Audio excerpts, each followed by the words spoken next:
Kohalo Yahweh Bashim Shai Bashim Kakadash. Double honors to the elders and apostles of Great Millstone of Well. I'm not a member, however, I've entered into their labors. Peace and mercy to the sincere brothers and sisters doing this wherever you are, whatever your lot may be.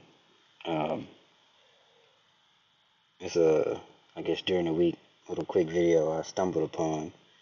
And, some scriptures came to mind, so I figured, why not? We'll get a couple of milk scriptures out of this and talk about some I guess, points on why knowing who you are is important, why knowing your history is important, and, why somebody would want to hide your history, why that would be important to them, to further their cause. So before we go, it'll be three main points here that I got about knowing who you are, knowing your history. Okay, the first of is that it's a map of where you've been and where you're going. Okay, it gives you a sense of identification, belonging, having some knowing and understandings of the troubles and the struggles and the triumphs, can build you as a people and, make sure you never repeat it. There's a saying that always says those who don't know their history are doomed to repeat it, and that has been the case, a perpetual cycle of failure and wandering in the noonday, groping in the noonday, as it says. And I don't want to say that that scripture is directly tied to that, but that's the first thing that came to mind. So I'll read it in the NLT, Deuteronomy 28 and 29. 20, 28 and 28 through 30, actually. We'll read that in the NLT. The Lord will strike you with madness and blindness and panic. You will grope around in the broad daylight like a blind person, groping in the darkness, but you will not find your way. You will be oppressed and bribed continually, and no one will come to save you. And as you can see, that again, that has been the case up until very recently, with this truth going out, with the understanding being manifested. We start to see a change in the atmosphere here. But second point is that it's a teacher. History will show you patterns, right? Knowing who someone is and knowing who you are is a great defense. Okay, it tells you what works and what doesn't, or what nations you should be dealing with and what nations you shouldn't be, so to speak. The Bible only tells you, about 7 Hamite nations you shouldn't be dealing with. But what I mean when I say that is, in this day and age, knowing who you are and knowing who someone isn't, okay, as I'm speaking in code here, is detrimental, or could be detrimental. Sirach 12 and 10 tells you never to trust your enemies. Psalms 83 tells you who your enemies are. You know what? We can get that before we even start the video. And also, let's get Hosea 4 and 6. We'll start with that first. My people are destroyed for a lack of knowledge. Because thou hast rejected knowledge, I will also reject thee. And thou shalt be no priest to me, seeing that thou hast forgotten the laws of thy God. I will also forget thy children. And then you're going to see an example of that. And this can be, I guess, a subsequent part to changing of the name, or the video that I did Sunday, which kind of falls in line with this thing. I guess it's a loosely related series that I got going on here. But, anyway, oh, I forgot. We're getting Psalms 83. And then I'm going to let the video play. Not too far.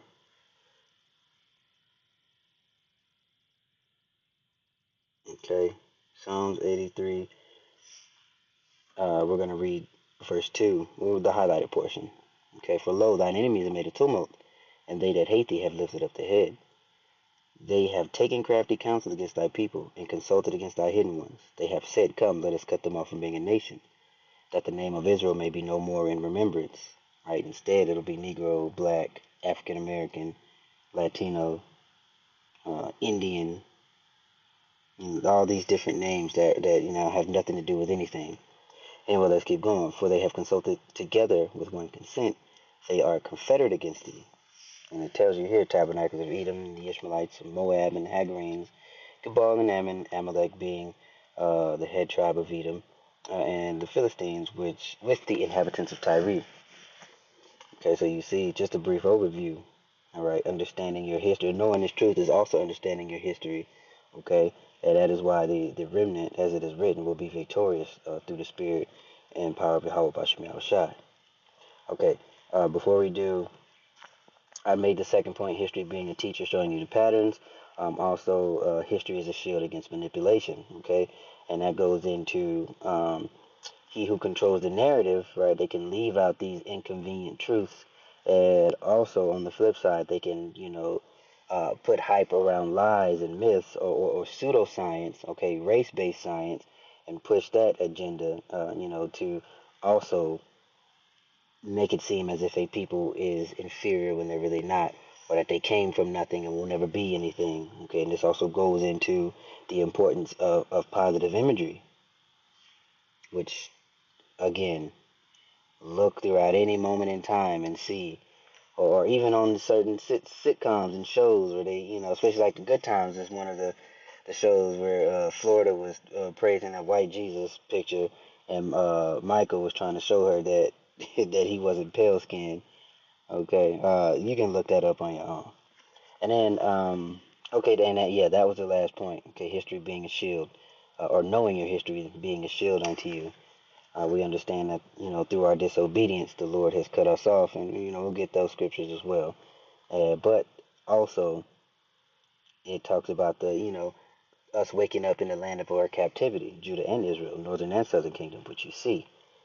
And we won't go too deep into all of that. These are just certain scriptures that come to mind. I'm going to let the video play. We'll get a couple of them, and then, that'll be it. Just something you can add to your arsenal. I do not really know what being a Negro is or what it means. It means that my skin is a little bit darker. It means that my cultural exposures have been somewhat different to other ethnic groups. It may even mean that as a human being I might be more sensitive to need and despair.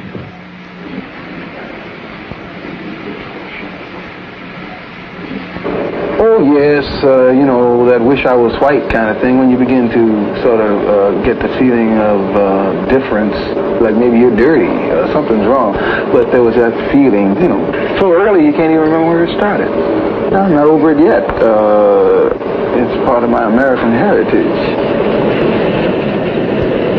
We were told we were a people without a past and without a future. And Negro boys and girls learned before very long that they were something special.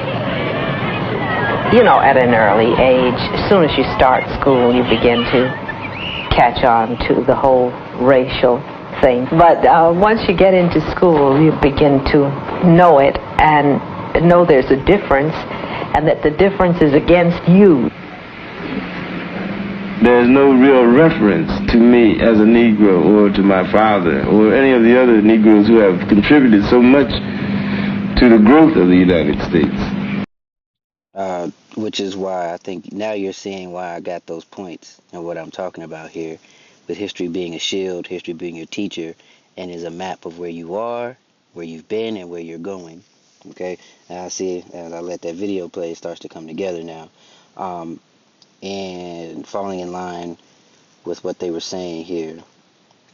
Let me go back. I'm already in Deuteronomy 28. We're going to go a little farther up to 48 through 51.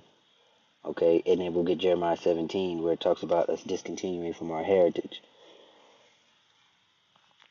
And I will keep it in the NLT. This Deuteronomy 28, 48 through 51. You will serve your enemies whom Yahweh will send against you. You will be left hungry, thirsty, naked, and lacking in everything, especially in identity. All right? The Lord will put an iron yoke on your neck, oppressing you harshly until he has destroyed you. The Lord will bring a distant nation against you from the end of the earth, and it will swoop down on you like a vulture, or an eagle, or an eagle. It is a nation whose language you do not understand, and a fierce, heartless nation that shows no respect for the old and no pity for the young. Its armies will devour your livestock and crop, and you will be destroyed. They will leave you no grain, new wine, olive oil, calves, or lambs, and you will starve to death. And that's in the NLT. And these are things that we have seen throughout history, and those of us who who are a little bit older. Like I had my great grandmother, who, looking back on it, was a Gadite. She had a lot of stories to tell me. Even things with dealing with dogs. Like she was terrified. I love dogs. I have dogs, and when she was alive, I had to, they would come over for their little gatherings, the family or whatever. She would be terrified. I mean, shaking, visibly shaking when she saw my dogs because of, well, you can put two and two together why she was terrified of dogs. These are things that they've done. No respect neither old nor young. And never forget it is because of our disobedience that this has happened. But as it is written, there's a victory here. And, you see the remnant waking up. Some of our people are waking up to their destruction and others to salvation. But the truth is going out, and that vibration is changing. Okay? And we'll get a scripture on that too. Oh, forgive me. Um, 2nd Ezra 6:28 is what comes to mind. What else do we get? Actually, let's let them continue. It's not that much longer. And I really can't understand it. I'll never forget the picture in the geography book of a couple of very ragged Africans, Weeks before we got to the lesson, we were steeling ourselves for it. Some Negro child would find the picture first in the book before we got to the lesson and alert everyone. Look on page 22, you see what's there. And then we dreaded reaching that lesson because it was always something about the savages not knowing anything. And we had to sit there and hear this, and instinctively the white children would turn and look at the Negro children. And that is something. Even I grew up in elementary. I went to elementary in the 90s, and that's still something that was happening. I grew up in the South. That was still something that was happening. So again, I keep mentioning that the as we're moving on through prophecy being fulfilled, these dry bones are waking up. Okay, I keep mentioning the remnant. So let's get Ezekiel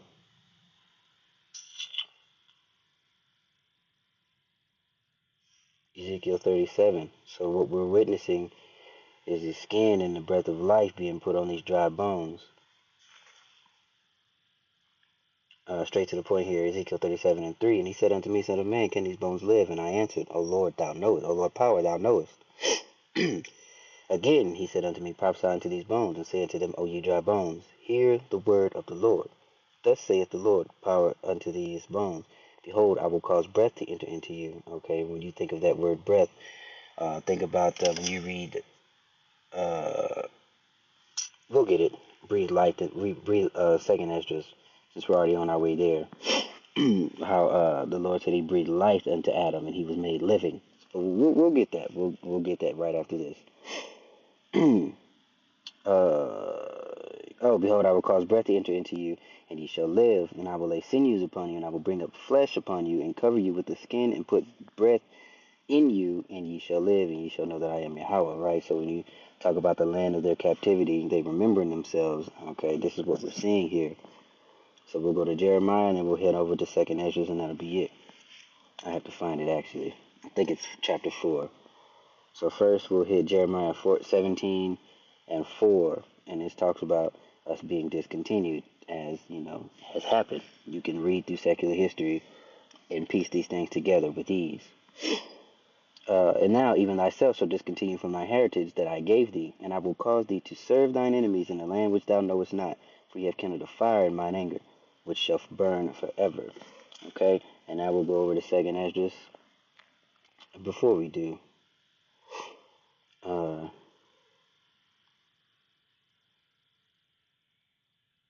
gave breath unto, I don't remember how it, bear with me a second. Let's see.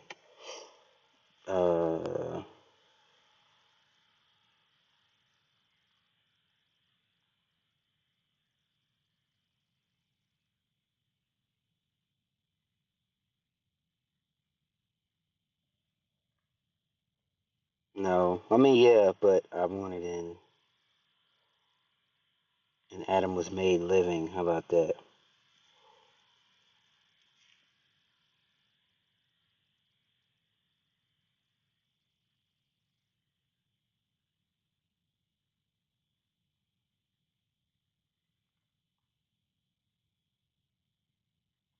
It's in I need. Fine.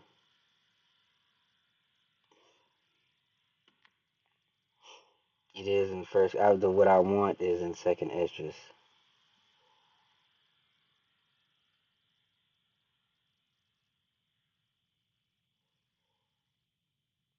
3 and 5. There we go.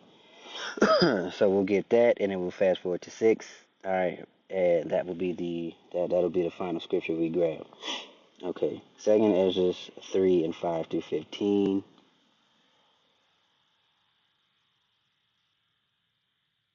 There we go.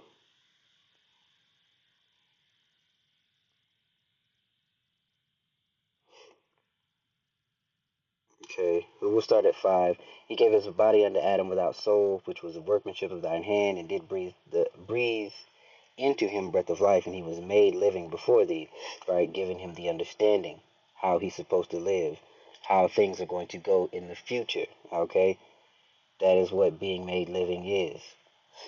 Now letteth him into paradise which the right hand had planted before the earth had ever came forward, before ever the earth came forward.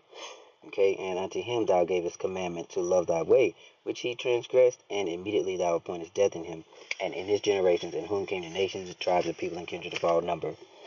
Okay, so the point was right there in verse 5, and we'll end it here in 6 and 28. It's fitting that the truth is have been so long without fruit, but now is being declared. 2nd Ezra 6 and 27 and 28. For evil shall be put out, and deceit shall be quenched, and as for faith it shall flourish, corruption shall be overcome, and the truth which hath been so long without fruit shall be declared, and that is what we are witnessing, that is what we are seeing. So until then, you just keep praying, keep on fasting, keep repenting, keep learning what you need to learn in this truth, and grow yourself, grow that inner man, grow that spirit man, continue to grow and be better than you were the day before. As you can see, times are short, and things are getting pretty crazy, pretty wicked. So it behoove you to move with some sense of with a sense of urgency. All right. With that being said.